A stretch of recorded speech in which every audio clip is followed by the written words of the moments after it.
You ask Tiger to solve. This deals with linear equations with one unknown.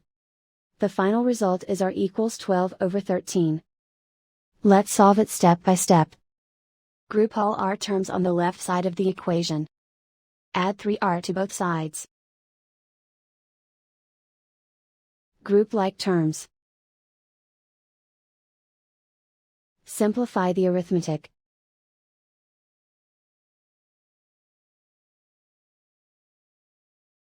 Group all constants on the right side of the equation. Add 12 to both sides. Simplify the arithmetic.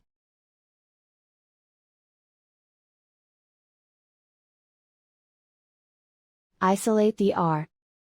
Divide both sides by 13. Simplify the fraction. And so the final result is r equals 12/13.